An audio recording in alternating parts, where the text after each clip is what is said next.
We have with us Mr. Shirish Apte, an engineer from Maharashtra, who is responsible for rejuvenating neglected water tanks in Bhandardhara, restoring and repairing the 300-year-old Malguzar tanks that were once a major water source for the district, but due to neglect led to fall in water level. He has received some of the most notable awards, like the Best Engineer Award by the Government of Maharashtra, the National Productivity Council Award for Water Management of Pench Project, and many more. So before I start, I would like to tell you a little about Tahan. Tahan was started in 2016. Our aim is to make India drought resistant. Since the last 5 years, our organization has been working very hard to make an impact on people and create awareness about the importance of water conservation and the protection of the environment. Over the years, we have successfully impacted 1.4 lakh people. We have been able to supply 29 lakh gallons of water, planted over 7,000 trees. We at Tahan are learning, understanding, and implementing as much as we can about water conservation. We are trying to reach out to as many people in India as we can through our website, and we aim to build a community of people who will passionately work towards saving water through new innovations and help us explore better questions. Good morning, sir. I, Good morning. Divya Mahajan, on the behalf of the whole team of Tahan, welcomes you for this interview session. Thank you, Divya. So, starting with the questions, my first question is, what are Malguzar tanks? Why are these tanks called Malguzar tanks specifically? And what is their historical background? 300 years back, this part of Maharashtra, that is Eastern Vidarbha, was under control of Gond Kingdom. The Gond kings then visited Banaras, and from Uttar Pradesh, he brought people from a particular community to this part of Maharashtra, and he granted them land rights and asked these people to start cultivating lands in the forest area of Vidarbha. These people, they started cultivating farmlands, and in order to provide uh, water for their crops, they have constructed these tanks. Later on, after carrying out this land revenue settlement exercise, British government offered the title of Malguzar to these farmers, and that is, since these tanks were constructed by the Malguzar, it is called as Malguzari tanks. Later, in 1950, the Provincial Assembly of Madhya Prant and Varad, CP and Berar, took a decision to abolish the Malguzari system. So after 1950, these tanks came under the control of government of then Madhya CP and Berar, and later on, after formation of Maharashtra, this came under the control of government of Maharashtra.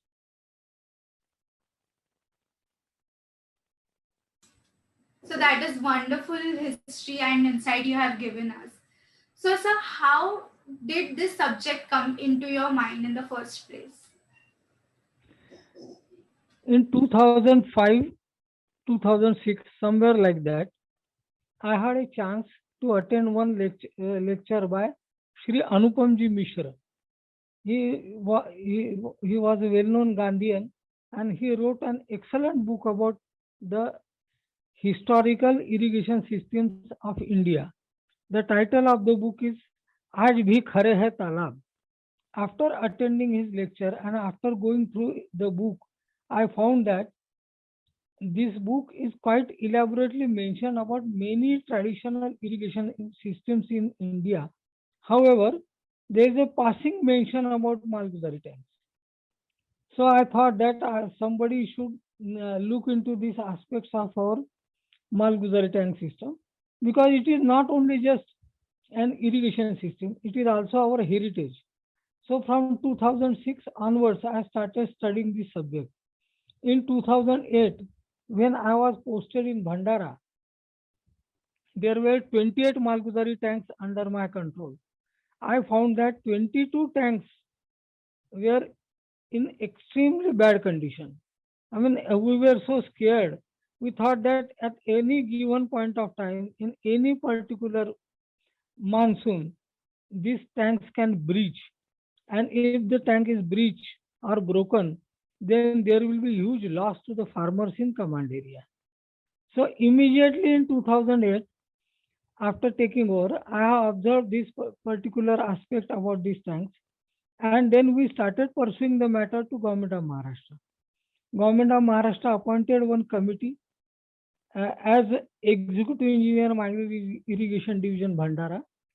I was member secretary of this committee. The committee has submitted report to Government of Maharashtra. Later on, based on the recommendation of the committee, Government of Maharashtra issued a GR, a government resolution to this effect. And this GR may mention about SOP, it mention about the little bit about historical background. It spoke little bit about the rejuvenation, necessity of rejuvenation, etc., etc. So after 2008, we started working on this. Basically the intention of doing this was very clear: to rejuvenate these tanks, to restore their storage capacity, to restore the irrigation, and also heritage conservation. So, like you said, it is extremely important for us to preserve our heritage. So I would like to know what was the SOP of the rejuvenation process for the Malguzari tanks? After observation of these Malguzari tanks critically, I found that in case of many tanks, the earthen bund or the earthen embankment of these tanks was in very bad shape. In many places, the waste weir or spillway of these tanks was in broken condition. The head regulator from which water is released to the farmers is not in a good shape. These are the prominent problems. Then the canal of these tanks were in very small in dimension. The canal bed width is around 1.5 meter or something like that. In many places, the canal were not visible at all. So in the GR, first thing they have mentioned, Government of Maharashtra has mentioned the financial norms of this rejuvenation process. So they have simplified in such a manner that if you want to undertake rejuvenation of any particular tank, you have to first carry out the cost estimate of that. If the cost estimate is well within the financial norms, approval can be granted to that rejuvenation process at local level. Secondly, since last 300 years, there was hardly any desilting of these tanks. So major issue was desilting. The first tank which we undertake, which we have undertaken for the sake of rejuvenation process, was having silt around 1.5 meter. So you can imagine, for a very large tank, 1.5 meter and little bit more. So the silt component was huge. While executing this process, it was clearly mentioned in the government resolution that we need not have to acquire any land for this rejuvenation. We have to carry out entire exercise within the existing available land vested with government. So in order to remove the silt, it is necessary that after removal we have to put it somewhere. Especially we thought that it is better to put in the farmland of the adjoining farmers. For that we have to take the farmers in confidence. We have to take the stakeholders participation in this entire exercise. Secondly, it was also mentioned there that after rejuvenation of these tanks, the day-to-day operation and maintenance of these tanks and water management will be handled by local community.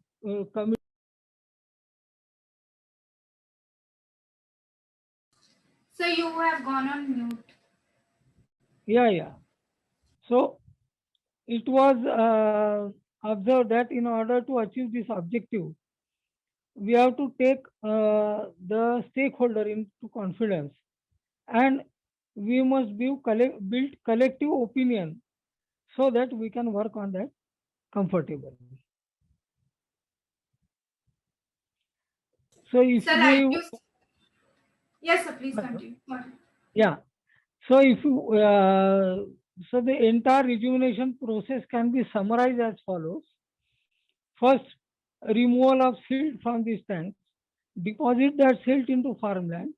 Second, strengthen the earthen bund of this tank.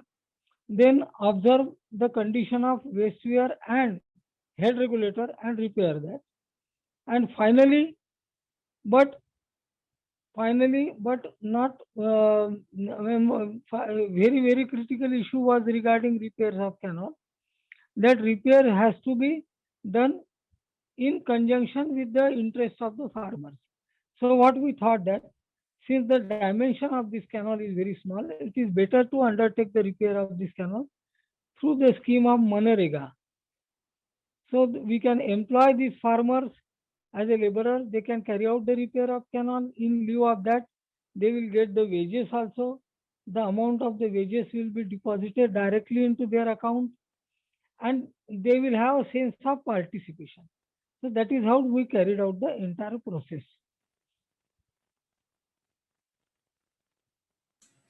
So like you said that Malguzari tanks have a very specific and silent features. So can you elaborate on what the silent features of Malguzari tank system is? Anybody who is acquainted with the work of water conservation will certainly understand the importance of carrying out these water conservation works from ridge to valley. In every valley, there is a starting point which we call it as ridge, and in every valley there is a downward slope, and which ends up into valley. So these tanks, Malguzari tanks, are constructed in such a manner that the bigger tank is constructed on the uppermost side of the valley, that is at the ridge, and on overflow of this particular tank, there will be another tank. On overflow of second tank, there will be third tank. There is a series of tanks. So it's a very peculiar thing. These tanks were constructed in a most scientific manner. That is, as I described earlier, they are constructed from ridge to valley. Secondly, the day-to-day water management and operation and maintenance of this tank is carried out by the committee of stakeholders. We call it in local Marathi language as Pani Vatap Samiti because this committee organizes distribution of the water. They also maintain these tanks. Third thing is the only traditional system in India where water and land rights are granted to the stakeholder. As you know very well, right now, government of Maharashtra is granting water rights to water user association through these water regulators. In Maharashtra, we have Maharashtra Water Resources Regulatory Authority or MWRRA. MWRRA is granting water entitlement to the water user association.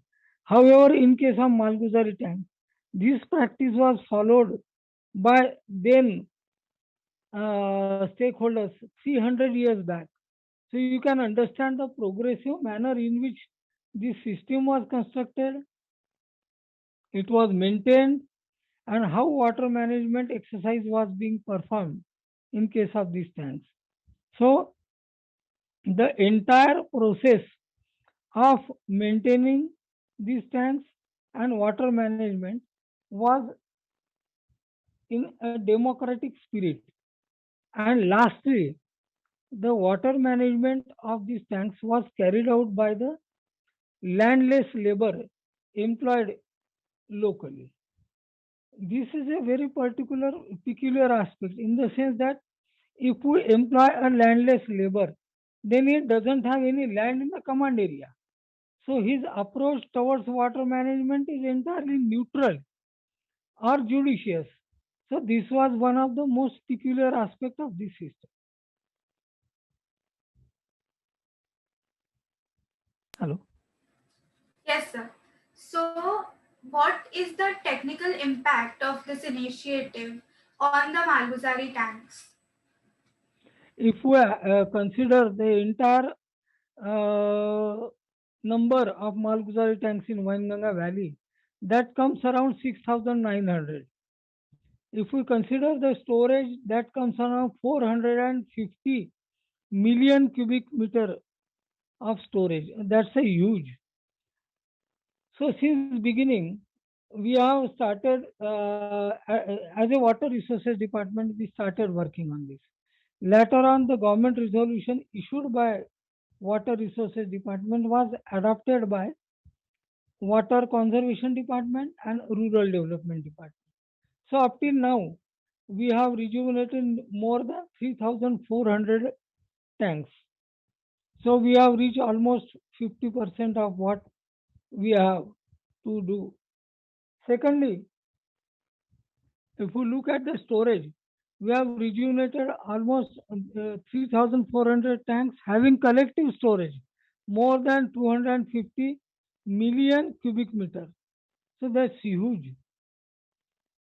So if you look at these figures, you will find that that is a substantial achievement has been carried out so far, and still the activity is going on.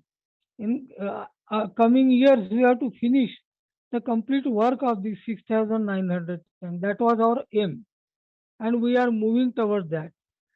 So after completing rejuvenation process of 3,400 tanks, we have now we have almost more than 3,000 villages in this Wainganga Valley. These villages are now drought free. So 3,000 drought free villages is a reasonably big number. This is possible only because of participation of the stakeholder, the initiative taken by the department, and as a teamwork we have proceeded to work on this. Uh, because of all these aspects, we could achieve so much. And the technical impact is abundant as we have discussed earlier. Secondly, after carrying out desilting process, the recharging of groundwater was also started because the silt layer is impervious. It is very difficult to achieve water percolation through impervious layers of silt. So after removal of silt, the soil layer become bit pervious and we could achieve the recharge of groundwater also. So that was another positive impact of this initiative. So, definitely your initiative has created a large impact. So, what other positive impacts did your initiative have on the villages in the command area? Initially, when we have started working on this initiative, there were two, three clear objectives. One, to restore the storage capacity, remove the silt, then restore the strength of earthen bund, and to repair the canal in order to restore the irrigation potential of this tank. However, it was observed during the course of our working that when we started removing the silt and farmers requested us to put this silt into their fields, in many places, farmers took this silt and put the silt in their farmland of their own. So this silt was more or less like an organic manure because silt was there was hardly any desilting since last so many years, and due to formation of humus, this silt was very rich in nitrogen and phosphorus values, so it could act as a green manure. So this was the impact which we never thought earlier that this will happen, but it has started. Secondly, after removal of silt, we found that the recharging of groundwater has also started. Then after this, we observed that because of this rejuvenation process, now farmers are getting water to their crop for two seasons, that is Kharif and Rabi. So almost around the year there is availability of green fodder. So farmers have started keeping cows and buffaloes in their for their in-house dairy development or animal husbandry business. So this has provided them additional income. Due to availability of these cows and animals like cows and buffaloes, there is also availability of cow dung. So people started maintaining gobar gas plant in their backyard. This gobar gas plant provided them fuel for day-to-day activities, especially in cooking and other household activities. They have started using gobar gas. Since nowadays they are using gobar gas, now they need not have to venture into the forest area to bring the dry wood for burning inside their houses or using this as a firewood. So these are help in conserving the adjoining forest land. Secondly, after restoration of storage, it was observed that the water is available even during the summer. So now the wild animals are not coming to villages. Or as the drinking water is available then and there only. So the animals are hardly coming to village. So there is a positive impact on man-animal conflict. Of course, the man-animal conflict will continue. It's a bigger and separate issue of discussion. But water availability is one of the reasons that for this man-animal conflict also. Since the water is available in um, for adjoining forest land, nowadays no wild animals are hardly coming to villages. So this was another positive impact of this. Secondly, due to availability of water in summer, there is a significant increase in herbivorous animal in the forest area. So the prey base has gone up. Since the prey base has gone up, the tiger population is increasing. Whatever work we have carried out, it is in adjoining area or buffer zone of Nagzira and Navegaban Tiger Reserve. So the tiger population in this tiger reserve is now going up. This has resulted into a big boost to wildlife tourism, which has provided job to the local tribals. Overall impact of this entire exercise was quite visible on the per capita income of these two districts. I have studied Bhandara and Gondia district. The per capita income of Bhandara district in year 2008 and 9 was around 36,000 rupees per capita. And in 13-14, it has rose up to 75,000 rupees. In Gondia district, the per capita income in year 2008 and 9 was around 32,000. In 13-14, it rose up to 68,000. These figures are from the economic survey data of Government of Maharashtra, which is presented in assembly before budget. So these are the most authentic government figures available with me. If you observe this figure, you will find that the per capita income of these two districts has been doubled in 5 years. So that is the most prominent impact of this exercise. So if I have to summarize, your whole initiative has made a large change in the water availability on the villages, the forest and village balance, and also the environment, and also there is a huge economic impact in the areas as well. So I am sure initiative of this huge size will require public support. So, how did people help you with this initiative? When I went to the first village from where I have started my work, the name of that village was Jambora. So after visiting the village, we organized a meeting with the Gram Panchayat members and active farmers in the command area and explained them the concept that what we are going to do about the Malguzari tank in their area. So after taking them on board, after getting their consent, we started working. We have also ensured that after rejuvenation of the tank, the villagers will not put garbage into this tank again. They will not encroach on the lands of this particular tank, and they will maintain the canal and the structures on that. So in short, farmer consent for removal of silt.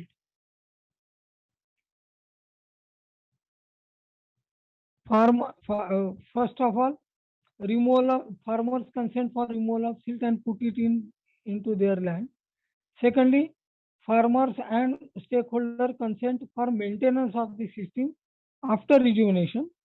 Thirdly, to carry out the day-to-day water management of this Malguzari tank in collective manner without any sort of dispute.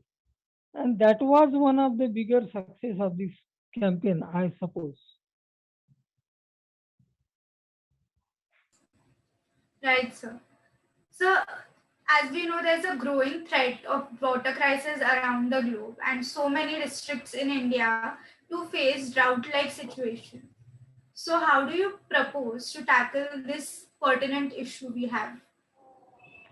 As I have told you in the course of our discussion, that government of Maharashtra has decided a policy to rejuvenate this tank. Secondly, government of Maharashtra has also issued a resolution to this effect. In the government resolution, the government had decided the financial norms of undertaking such a rejuvenation process. The same government resolution, the same SOP can be replicated anywhere. As you know, we have a long tradition of traditional irrigation system all over the India, and such tanks are also available, also there in the northern part of our country. For example, in Bundelkhand, we have such tanks constructed way back around 300 400 years during the Chandela dynasty. Then we have these tanks. Same type of Malguzari tanks are available in adjoining part of Madhya Pradesh. That is the western part of Madhya Pradesh, namely the district of Balaghat, Sivni, Mandla, and adjoining area. So we can certainly take up the initiative, go to the other states, talk to the people there, involve public participation, ensure government support, so we can easily take up this initiative and started working on that. It's not a rocket science, but the most important aspect of this initiative is involvement of local population. See, unless there is a public participation, any government scheme can't achieve success. Right now, our country is going through pandemic, and we have seen that in spite of in spite of telling the people to observe COVID protocol, you have seen huge number of people are roaming around the street without mask. So we can't get success unless there is a public participation, unless there is public awareness. So these are the critical ingredients of successful government initiative. So that is must. If we ensure that, we will certainly achieve our objective. So, it's true, public involvement is absolutely necessary. So, for that, sir, what advice would you like to give to everyone who is going to watch this video? First of all, observe and identify the stakeholders of this scheme, of any scheme for that matter. After identifying the stakeholder, this is the first step. Second step is after observing this and identifying the stakeholder, go to them, talk to them, and preferably talk to them in their local language, local dialect, because that will help us to communicate with the population at large in most convenient manner. Secondly, after talking to them, understand their concern. What are their concerns? Understand that, and then try to overcome that and explain them in a most simple, easy, and most common language, so that the stakeholder can understand the issue really, address their concern, and make commitment that will do this. Tell them what SOP you are going to observe. Ask for support. Tell them that this is the initiative is for their own interest, and collectively we have to work on that. And they started working on that. Mostly people will cooperate. For example, in case of our initiative, whatever technical parameters involved in the rejuvenation process, we have to explain them, or rather I have explained the stakeholder in their local dialect so that they can understand. We can use technical jargon so the farmers or the stakeholder will feel that okay, oh, this man knows a lot of technical issues, but it doesn't serve the purpose. They will not understand a damn thing. So for that, we have to explain the issue to them in most simple and easy language. As you might have observed, since last 15-20 years, the government of India is conducting pulse polio campaign for eradication of polio. You might have seen that during a particular day, on a particular date, you might have seen the volunteers everywhere. They are moving around the localities. They are at airport. They are at railway station. They are at bus stand. So a massive campaign with public participation, and initially people might have, or government might have thought that there will be some resistance for this, but once people understood the importance of eradication of polio, people are voluntarily contributing, and it's the first mass awareness campaign where government has achieved great success. Government of India, government, various state government, local agencies, NGOs, voluntary agencies like Rotary, JCs, etc., and common citizens. Everybody is moving in one direction. So that is essential. Moving in one direction with a collective target and working as a team, that is the most vital aspect of any community participation, any project where community participation is mandatory. So this we have to observe this. So it was an honor for me and the whole team of Tahan to get in touch with you and have a chance to interact with you. We are so glad that you could spare some time of yours to join in with us. I'm sure Thank you, sir. everyone I'm sure Tha- everyone who will watch this will be definitely inspired by your work and consciously save water from their end. Thank you, sir. Thank you, Divya. I also appreciate your concern regarding this great issue of water conservation, because in the course of discussion you have rightly mentioned that in coming years our country will face the shortage of water because population is growing up, the per capita availability of water is going down. So collectively we have to work on this, and we need participation, many more people like you and many more organizations like Tahan. And I'm so happy that the youngsters are very well aware of this issue. They are also aware of the upcoming problems, and organizations like Tahan will have a great time ahead in working with many more professionals like me. Thank you.